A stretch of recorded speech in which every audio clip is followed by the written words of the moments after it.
Salam Rahayu dan salam budaya bagi saudaraku pecinta budaya Nusantara.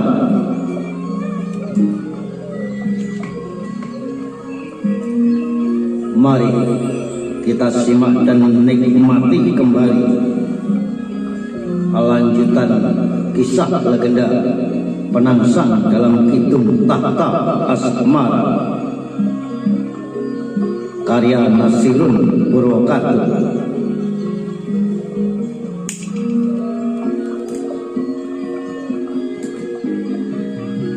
Yang kali ini telah memasuki episode ke-66 dengan judul Terkenang Mengerang.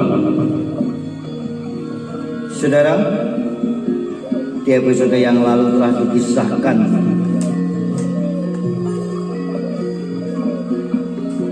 bahwa Sunan Kudus dan Haryo Panentas selalu diselimuti kegelisahan dan kegundahan karena sakitnya Haryo Panentun. Di samping memikirkan kisah asmaranya yang berhenti di tengah jalan, Haryo Panentun pun memikirkan tentang hak-hak dari putra Pangeran Sekar Sitolepen yang tentunya memiliki hak untuk menjadi sultan di Keraton Demak Bintoro.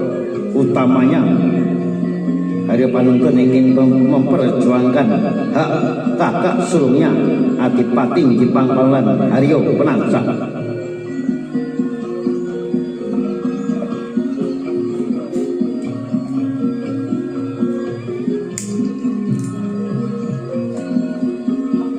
Dan benar apa yang dikhawatirkan, mendung tebal yang menggumpal telah menurunkan kesedihan.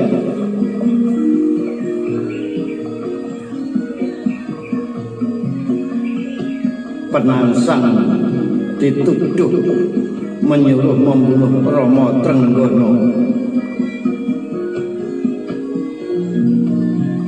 Ucap Pangeran Timur kepada sang kakak sulungnya Sultan Mukmin atau Bagus Mukmin yang lebih terkenal dengan Sunan Prawoto. Lelaki dengan serban besar di kepala itu bertanya untuk yang kedua kalinya.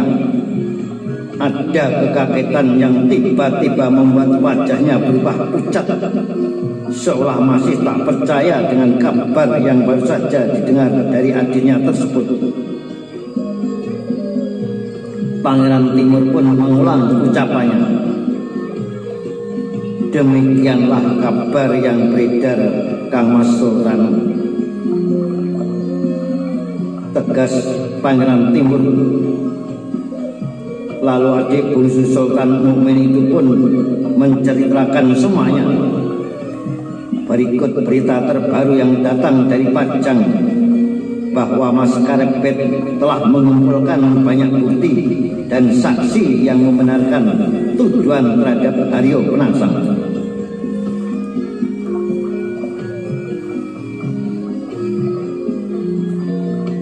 Kang Mas Karepet telah menangkap kaki tangan Kang Mas Penangsang, Kang Mas Sultan. Lanjut Pangeran Timur. Astagfirullahaladzim, ucap mendadak Sultan Mukmin. Pangeran Timur, itu kebenaran atau sekedar kecurigaan Dimas Kumambang? Pangeran Timur tergagap.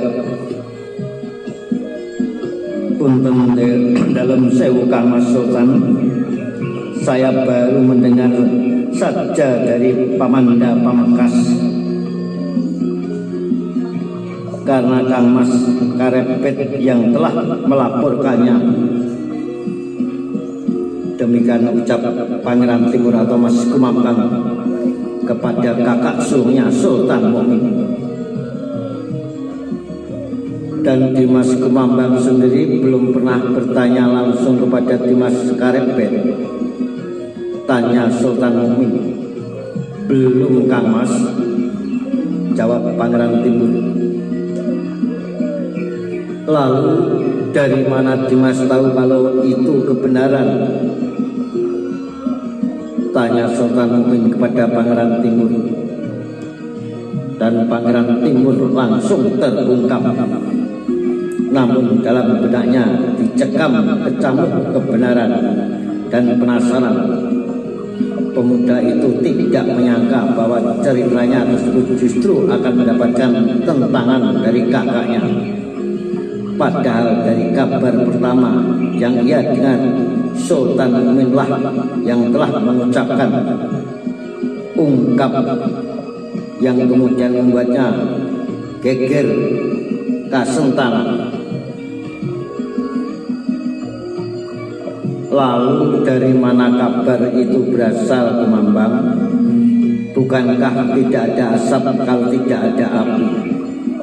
Tak ada kabar berita kalau tak ada sumbernya.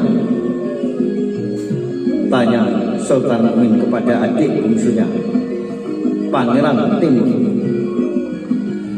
Dan Mataram pun menangkap keraguan untuk mengungkapkan. Padahal ia tahu pasti Pangeran Timur mengetahui dari mana kabar itu pertama kali beredar. Karena kabar itu telah menjadi perbincangan luas hingga di kalangan kalayakan dan reh pemerintahan Demak. Tahukah kamu apa itu gibah, Dimas Kumambang? Ya, ini ketika kamu membicarakan aib saudaramu di belakang punggungnya. Kalau yang kamu bicarakan itu benar, maka itulah namanya gibah.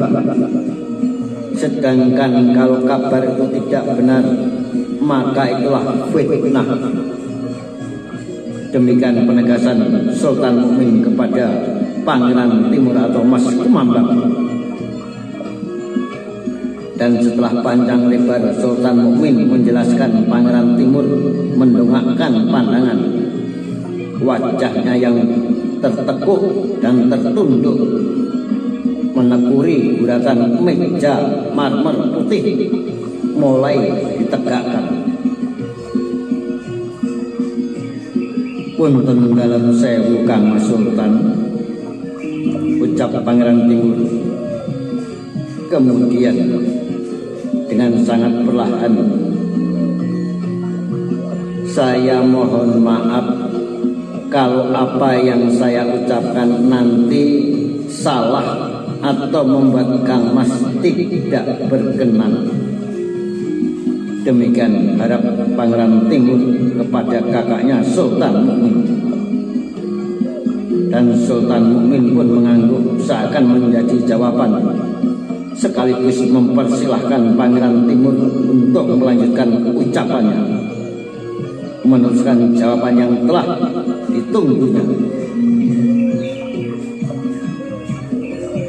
Sedangkan Haryo Mataram masih terdiam, hanya mendengarkan apa yang akan disampaikan, sebuah jawaban yang telah diketahui sebelumnya, bahwa kabar tentang perangsang sebenarnya bermula dari Sultan Mukmin sendiri.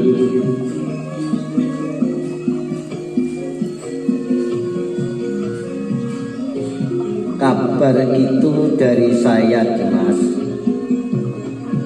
Sultan Mukmin tersentak. Ada kekagetan luar biasa yang langsung membuatnya berteriak. Bagai di saat ribuan kalajengking di seluruh tubuhnya, membuat badannya mendadak bergetar. Pangeran Timur pun turut gemetar. Namun Sultan Mukmin justru memintanya terus melanjutkan penuturan.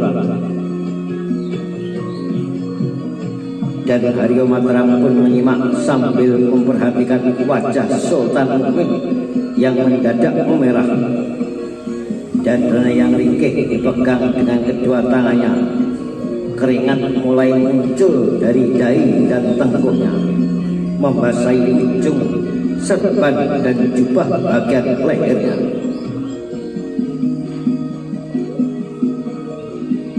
Ada desahan lirik dari bibirnya yang tebal menghitam dari Sultan Mukmin.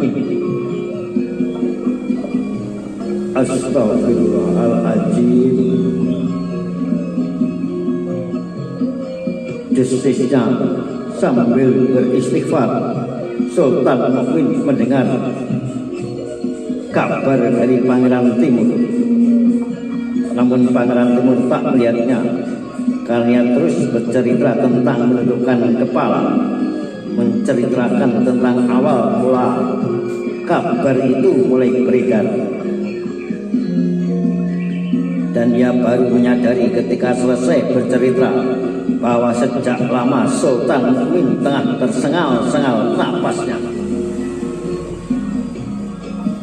memegang sangat erat dada cekungnya, seolah ada impitan yang mengganjal dan membuatnya tak bisa bernapas bebas.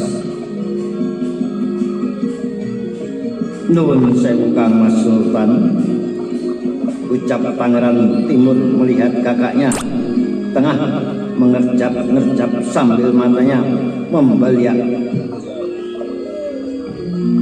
Seandainya pada kursi ukir makin menurun dengan kaki menggerosot ke lantai batu hitam, mulutnya mulai mengeluarkan lendir disertai rintihan kesakitan yang lirih.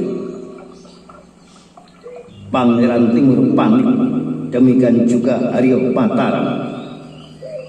Keduanya saling pandang, kecemasan pun bertukar dengan ketakutan.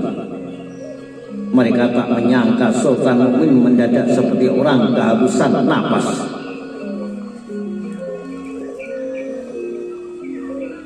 Pangeran Timur berlari ke belakang. Langkah yang bersamaan membuatnya berpapasan dengan istri Sultan Mukmin yang membawa hidangan. Kepada perempuan itu Pangeran Timur menceritakan keadaan suaminya. Dengan segera istri Sultan Mukmin memanggil seorang emban. Hidangan dalam nampan diserahkan kepadanya untuk dibawakan, sambil tak lupa berpesan agar ketiga anaknya dipanggil ke peringgitan. Dan begitu mereka sampai di peringgitan, tubuh suaminya telah menggelosot ke lantai dengan punggung didukung oleh Aryo Mataram. Napasnya sangat pelan dan mata yang makin terpejam, makin cekung mendalam. Embusan napasnya lambat dan tersendat. Perempuan itu mencoba memanggil-manggil nama suaminya, namun sang suami seolah tak bisa lagi mendengarkan apa-apa. Terus terpejam dengan wajah memucat dan lendir yang keluar dari sudut bibirnya. Dadanya tak lagi naik turun seperti sebelumnya. Kang Mas Mukmin pingsan, ucapnya kemudian kepada Pangeran Timur dan Aryo Mataram. Tepat saat itu kedua anak lelaki dan anak perempuannya datang. Dengan segera tubuh yang pingsan itu digotong ke dalam, ditidurkan, disentong dengan sambil dipijit oleh anak perempuannya Ratu Ayu Juru yang baru saja datang dari arah gandok kanan. Perempuan muda itu sempat saling tatap mata dengan Aryo Mataram. Tatapan yang langsung dialihkan melihat sang ayah yang terus terbujur lemah. Lalu tanpa diperintah, Raden Pruwito segera keluar kamar. Dia berlari ke arah tambatan kuda, memacu kencang kuda tunggangannya. Arah yang dituju adalah ke selatan, tempat Kisaplogo berdiam. Setelah kepindahannya dari pesanggeran, kepindahan mengikuti Raden Bagus Mukmin yang telah dilantik menjadi Sultan Demak keempat. Sementara Haryo Pangiri kembali ke Pringgitan, anak sulung Sultan Mukmin itu menemui Pangeran Timur dan Haryo Mataram yang sebelumnya berbincang bersama ayahnya. Lelaki remaja itu bertanya tentang penyebab kambuhnya sakit ayahnya yang memang sedang dalam masa penyembuhan. Maka berceritalah Pangeran Timur tentang semua yang sebelumnya terjadi. Penuturan panjang yang membuat pemuda itu terkenang pada kejadian yang lama berselang. Ketika Sunan Kalijogo dan Mas Karepet datang ke pesanggeran bersamanya, saat itu Bage tak sadarkan diri, ayahnya menggigil dalam pelukan ibunya. Ampuni aku Kanjeng Rama Sultan Trenggono, ampuni Mukmin Kanjeng Rama. Ikuan yang terus berkepanjangan yang membuat ibu dan kedua adiknya panik dan saling pandang. Kisaplogo pun langsung mendekat ke arah ranjang. Pembunuhan itu Kanjeng Rama, pembunuhan itu Mukmin tak bisa melupakannya. Mukmin selalu merasa berdosa, Rama. Ibunya makin erat dan kencang mendekap ayahnya. Namun iguan itu makin lantang terlontar dari mulut ayahnya yang tetap lemas terbaring. Pembunuhan itu Kanjeng Rama, pembunuhan itu. Pada saat itulah Sunan Kalijogo dan Mas Karepet masuk ke kamarnya. Ayahnya yang sedang dipenuhi kepanikan, ruangan yang dipenuhi tangisan ibu dan kedua adiknya. Sunan Kalijogo mengusap wajah ayahnya agar tenang, sementara ayahnya masih terus merintih dan mengerang sambil menggigil, "Penangsang, penangsang, penangsang." Nah, saudara, sampai berjumpa kembali di lanjutan kisah legenda penangsang dalam Kidung Tahta Asmara di episode berikutnya. Salam Rahayu, salam budaya, sampai jumpa.